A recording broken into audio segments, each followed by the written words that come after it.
உடல் பருமன் யாருக்கு? பொதுவா 6, 7 இதுதான் நம்ம வயிற்று பகுதியை குறிக்கக்கூடிய இடம். 6ஆம் இடம் வந்து மேல்வயிறு, 7ஆம் இடம் வந்து அடிவயிறு. சரிங்களா?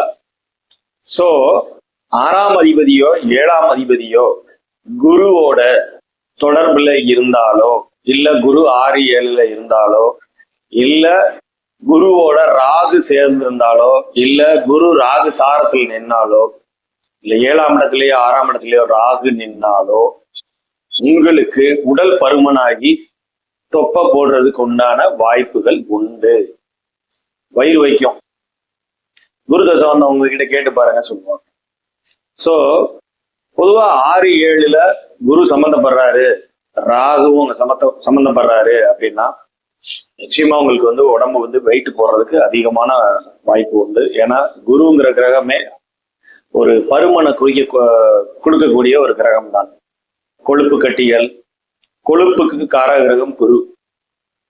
உடல்ல இருக்க சதை பகுதிகள், அதாவது நல்ல கொழுப்பு கட்டியா சொல்றோம்ல, அதெல்லாம் குரு கொடுக்குற நெகட்டிவ் எஃபெக்ட்ஸ். குரு யாருக்கெல்லாம் வலுவா இருக்கோ நீங்கள் இந்த கொழுப்பு சார்ந்த உணவுகள்ல மிக மிக கவனமா இருக்கணும்.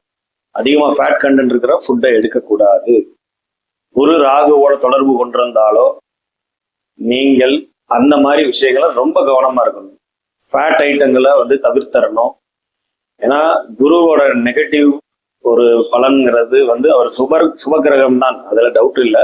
இருந்தாலும் அவர் கொடுக்குற நெகட்டிவ் இதுல சேர்ந்தே வரும். கல்லீரல், மண்ணீரல் எல்லாம் கொழுப்பு படிகிறதுக்கு காரணம் குருவே. சோ அவர் அதீதப்படியா வலுவாயிருக்காரு ஜாதகத்துல அப்படின்னா நீங்கள் இந்த மாதிரி விஷயங்கள்ல மிக மிக கவனமா இருக்கணும். ராகுவோட கூடி நிக்கிறாரு, இல்ல ராகுவோட கால்ல நிக்கிறாரு அப்படின்னா அந்த குருவோட தன்மையை ராகு பூஸ்டப் பண்ணி கொடுப்பாரு.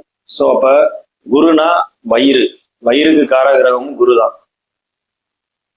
அப்ப அதை பெருக்க வைப்பாரு ராகு குடலுக்கு காரகிரகம். அப்ப இந்த 2 கிரகங்களும் உங்களுக்கு உடல் பருமனை கொடுக்கறதுக்கு அதீத வாய்ப்பு. சோ இது மாதிரி விஷயங்கள்ல கேர்ஃபுல்லா இருக்கிறது மிக மிக முக்கியம். தேங்க்யூ.